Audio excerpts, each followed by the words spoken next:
Hello YouTube. நம்ம இன்றைக்கி பார்க்க போகிற வீடியோ பார்த்தீங்கன்னா ஹோண்டா கிட்டேருந்து CRF190L அந்த மாடலில் பார்த்து ரொம்ப டீட்டெயில்டாக பார்க்க போகிறோம். ஸோ அதை பார்க்குறதுக்கு முன்னாடி நம்ம சேனல் நீங்கள் புதுசாக இருப்பீங்க, லைக்கு ஷேர் சப்ஸ்கிரைப் பார்க்குறது இருக்க பெல்லைக்கான கிளிக் பண்ணி ஆளில் போட்டு வச்சுக்கோங்க. அப்போ தான் நான் போடுற ஒவ்வொரு போஸ்ட்டும் உங்களுக்கு வந்துக்கிட்டே இருக்கும். ஹோண்டா ஹீரோ Xpulseக்கு ஒரு செக் ஒன்று வச்சுருக்காங்க. ஸோ Xpulse 200 நம்ம எல்லாருக்குமே தெரியும், ஒரு பரிச்சயமான மாடல். இப்போதைக்கு வந்து பார்த்திங்கன்னா கரண்ட் ட்ரெண்டில் 1.53 ஆன் ரோட் சென்னையில் வந்து பார்த்திங்கன்னா ஒரு செம்ம ட்ரெண்ட் செட்டிங்காகவே அந்த வண்டி இப்போ வந்திருக்கு. ஏன்னா Xpulseோட செல்லிங் வந்து ஒரு டே பை டே வந்து இன்க்ரீஸ் ஆகிட்டே இருக்குது.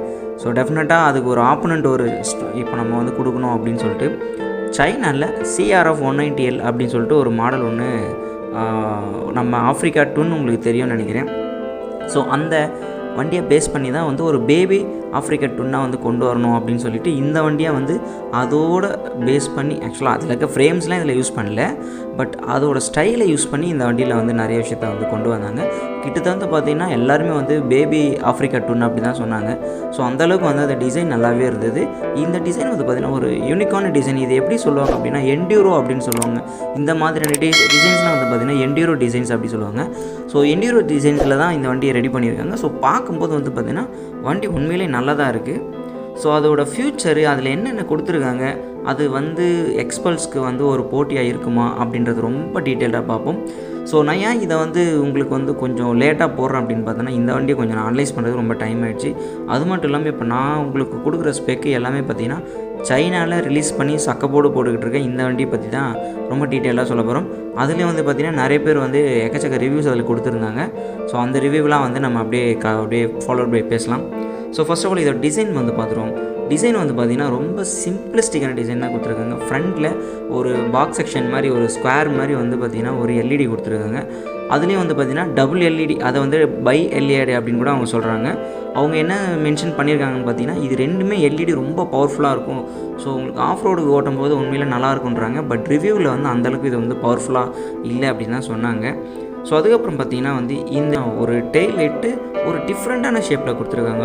இதுக்கு முன்னாடி வந்து பார்த்திங்கன்னா இந்த மாதிரி ஒரு டிசைன் வந்து ஹோண்டா எந்த வண்டியிலையுமே கிடையாது. ஸோ கொஞ்சம் யூனிக்காக பார்க்க கொஞ்சம் நல்லா ஒரு அப்பீலிங்காக கொடுத்துருக்காங்க.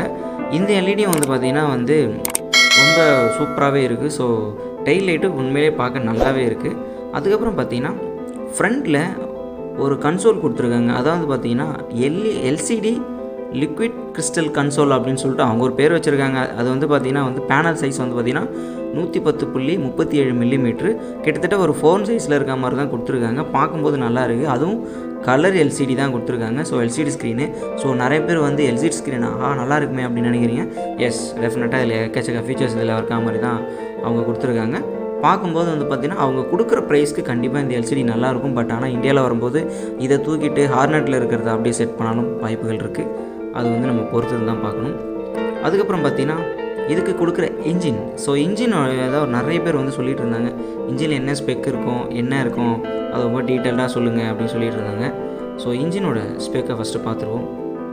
ஸோ இன்ஜினோட ஸ்பெக் வந்து பார்த்திங்கன்னா மேக்ஸிமம் பவர், இது ப்ரொடியூஸ் பண்ணுற பவர் பார்த்திங்கன்னா 11.55 kW. அதை வந்து நம்ம இந்தியாவில் இல்லை ஹெச்பியில் கன்வெர்ட் பண்ணிங்க அப்படின்னா கிட்டத்தட்ட ஒரு 15.75, ஒரு 15.75 அந்த அளவுக்கு தான் வந்து பார்த்திங்கன்னா வந்து மேக்ஸிமம் பவர் கொடுத்துருக்காங்க. பட் டார்க்குமே வந்து பார்த்திங்கன்னா 15.75 கொடுத்துருக்காங்க. ஸோ இதில் தான் இந்த வண்டி வந்து ஒரு டிஃப்ரெண்ட்டாக காமிக்கிறாங்க. ஸோ டார்க்குமே வந்து பார்த்திங்கன்னா HP அப்படியே ஒரு சேமாக இருக்கிறதுல ஸோ உங்களுக்கு புல்லிங் டெஃபினட்டாக ஆஃப் ரோட்டில் செம்மையாக இருக்கும். ஸோ அது வந்து அவங்க எக்கச்சக்க வீடியோஸில் வந்து பார்த்திங்கன்னா இதோட டார்க் சூப்பராக இருக்குது அப்படின்னு நிறைய பேர் சொல்லியிருந்தாங்க.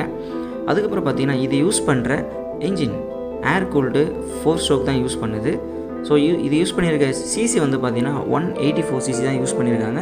ஸோ இப்போது நிறைய லைக்கில் என்ன சொல்லியிருக்காங்கன்னா இது வந்து ஹார்னர் 2.0 இன்ஜினை தான் இது யூஸ் பண்ணும் அப்படின்னு சொல்லியிருக்காங்க. பட் எந்த அளவுக்கு அது உண்மைன்னு தெரியல. ஸோ வந்து நம்ம பொறுத்து தான் பார்க்கணும். ஸோ அந்த இன்ஜினை கொடுத்துட்டாங்கன்னா டெஃபினட்டாக நிறைய ஸ்டேட் ஆஃப் டியூன் இந்த வண்டிக்கு பண்ணணும். ஏன்னா இந்த வண்டியோட ஒரு என்டியூரோ ஸ்டைல் வந்து பார்த்திங்கன்னா ஆஃப் ரோடில் கலக்கிறது தான். ஸோ ஆஃப் ரோடில் உண்மையிலேயே இந்த வண்டி சூப்பராக இருக்கும் நம்ம ஓட்டுறதுக்கு. அதை பேஸ் பண்ணி இந்த வண்டியை ரிலீஸ் பண்ணும்போது டெஃபினட்டாக நிறைய விஷயம் பண்ணுவாங்கன்னு எதிர்பார்க்கலாம். இதோட seat height 830 mm. So average இண்டியனால் ஆக்சஸ் பண்ணுறது கொஞ்சம் கஷ்டம்தான்.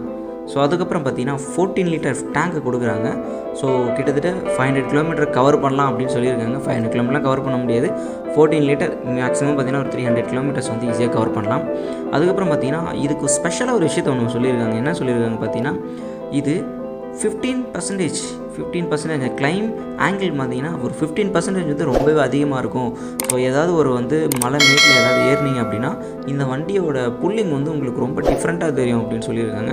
ஸோ ரியல் வேர்ல்டுக்கு வந்தால் தான் தெரியாது எந்த அளவுக்கு அது பெர்ஃபார்ம் பண்ணுது அப்படின்ட்டு.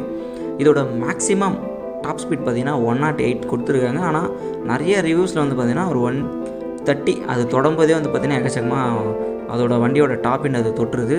ஸோ மேக்ஸிமம் பார்த்தீங்கன்னா வந்து ஒரு 100 ஆல் டே லாங் வந்து ஈஸியாக போகலாம் அப்படின்னு சொல்லியிருக்காங்க.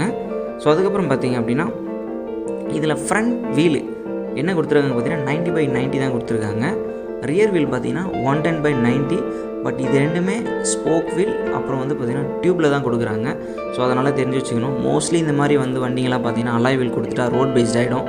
ஸோ அது ஆஃப் ரோட் பேஸ்டாக வராது. ஸோ மோஸ்ட்லி ஆஃப் ரோடை பேஸ் பண்ணி இந்த வண்டி இருக்கணுன்றதில் ஆஃப் ரோடுக்கான என்னென்ன ஸ்பெக்கு கொடுக்கணுமோ அதை ப்ராப்பராக இந்த வண்டியில் நம்ம நிறைய கொடுத்துருக்காங்க. அதுக்கப்புறம் பார்த்திங்கன்னா இந்த வண்டியில் வந்து டாப் ரேக்லாம் வந்து அவங்களாவே இன்பில்டாகவே கொடுத்துருக்காங்க. ஸோ நம்ம ஊருக்கு வரும்போது அது எப்படி வரும் அப்படின்னு தெரியல. கண்டிப்பாக வந்து டாப் ரேக் வந்து ஒரு ஆக்சசரியாவது கொடுத்தா நல்லாயிருக்கும் அப்படின்னு நினைக்கிறேன். அதுக்கப்புறம் பார்த்திங்கன்னா இவங்க வந்து அந்த ஃப்ரண்ட்டில் வந்து நமக்கு அந்த பாக்ஸ் மாதிரி அந்த ஸ்கொயருக்கு இதில் வந்து பார்த்திங்கன்னா எல்இடி கொடுக்குறாங்க. அதுக்கு மேலே ஒரு விண்ட்ஷீல்டு ஒன்று கொடுத்துருக்காங்க. நல்லா ஒரு பெரிய ப்ராடான விண்ட்ஷீல்டு கொடுத்துருக்காங்க. ஸோ அதன் ஈஸியாக வந்து பார்த்திங்கன்னா நம்ம ஓரளவுக்கு வந்து ஒரு 85% ஏரை வந்து அது கட் பண்ணோம் அப்படின்னு சொல்லிட்டு ஹோண்டா தரப்புலேயே அதை சொல்லியிருக்காங்க.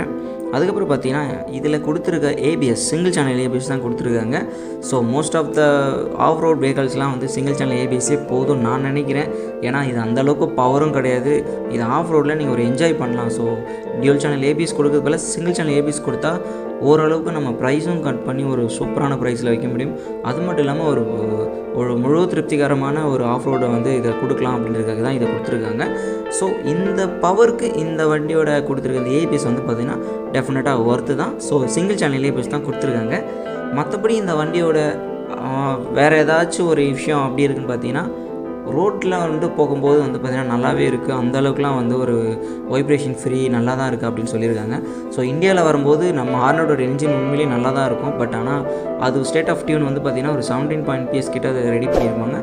பட் இது வந்து 15 இதுவும் கொடுத்துருக்காங்க. ஸோ அது எப்படி வந்து அதை வந்து மேட்ச் பண்ண போகிறாங்க அப்படின்னு சொல்லிட்டு ஹோண்டா கையில் தான் இருக்குது. மேபி வந்து பார்த்திங்கன்னா டார்க்கும் அதுக்கப்புறம் வந்து பார்த்திங்கன்னா பிஎஸும் சேமாக கொடுத்துருந்தாங்கன்னா இந்த வண்டி உண்மையிலே ஒரு சூப்பராக இருக்கும். எக்ஸ்பல்ஸ் 200க்கு ஒரு கம்ப்ளீட்டான ஒரு காம்படிட்டராக வந்து இருக்கும். ஏன்னா எக்ஸ்பல்ஸ் வந்து பார்த்திங்கன்னா இப்போ வரைக்கும் பார்த்திங்கன்னா எந்த ஒரு கம்பெனிக்கிட்ட இருந்தும் எக்ஸ்பல்ஸ்க்கு நேரடியாக ஒரு போட்டியாளரே யாருமே கிடையாது. ஸோ ஒன் மேன் ஆர்மின்ற மாதிரி வந்து பார்த்திங்கன்னா அந்த வண்டி அந்த ஒரு செக்மெண்ட்டில் ஒரு சக்கப்போடு போட்டுக்கிட்டு இருக்குது. ஸோ அந்த வரிசையில் அந்த ஒரு ஷேர் பாயிண்ட்டை நம்ம எடுக்கணும். அந்த ஒரு பர்டிகுலர் ஸ்டைலுக்குள்ள வண்டியை வந்து நம்ம ஒரு ஷேர் பாயிண்ட் எடுக்கணும்னு தான் ஹோண்டா முடிவு பண்ணியிருக்காங்க. ஸோ அந்த முயற்சியில் தான் வந்து பார்த்திங்கன்னா இந்த பேட்டன்ட்டும் இந்தியாவில் பண்ணியிருக்காங்க. ஸோ முன்னாடி வந்து பார்த்திங்கன்னா இந்த வண்டி வரப்போகிறதா சொல்லியிருந்தாங்க. பட் ஆனால் அதுக்கான பேட்டன்ட்டு நிறைய லீக்ஸான விஷயம்லாம் எனக்கு சரியாக தெரியல. அது வந்து உண்மையாக அப்படின்னு சொல்லிட்டு என்னால் அலசவும் முடியல. அதனால தான் வந்து பார்த்திங்கன்னா கொஞ்சம் வெயிட் பண்ணி இந்த வண்டி கண்டிப்பாக வருதா அப்படின்னு செக் பண்ணிவிட்டு உண்மை தானா அப்படின்னு செக் பண்ணதில்லை. கண்டிப்பாக இந்த வண்டி எல்லாமே கம்ப்ளீட்டாக வர்றது உண்மை தான். ஸோ இந்த வண்டி எப்போ வரும் அப்படின்னு எதிர்பார்க்குறீங்கன்னா இந்த வருஷத்தோட எண்டில் இதை கண்டிப்பாக எதிர்பார்க்கலாம். ஏன்னா இந்த வருஷம் எண்டில் வந்து பார்த்திங்கன்னா ஹோண்டா நிறைய சர்ப்ரைஸ் வச்சுருக்கதா சொல்லியிருக்காங்க. ஸோ இந்த வருஷம் எண்டில் இந்த வண்டியை எதிர்பார்க்கலாம். பட் இந்த வண்டிக்கான ஃபியூல் எக்கனாமி அப்படின்னு பார்த்தீங்கன்னா மேக்ஸிமம் பார்த்திங்கன்னா இது ஹார்னோட இன்ஜின் கொடுப்பாங்க. ஸோ டெஃபினட்டாக ஒரு 40+ எதிர்பார்க்கலாம். ஸோ 40+ எல்லாருக்குமே நான் சொல்கிறது தான் ரைடிங் ஸ்டைலை பொறுத்து தான் இருக்கும். ஸோ முறுக்கி ஓட்டினா கண்டிப்பாக ஃபியூல் வராது. அதுக்கப்புறம் பார்த்திங்கன்னா இந்த வண்டியில் ஒரு ப்ரைஸ் ஒன்று கண்டிப்பாக செட் பண்ணியிருப்பாங்க அப்படின்னு நம்ம நிறைய நினைப்போம். இந்த வண்டி எவ்வளோடா ப்ரைஸ் செட் பண்ணியிருப்பாங்க அப்படின்ட்டு. ஸோ என்னை பொறுத்தவரை ஒரு ப்ரிடிக்ஷன் நான் சொல்கிறேன்.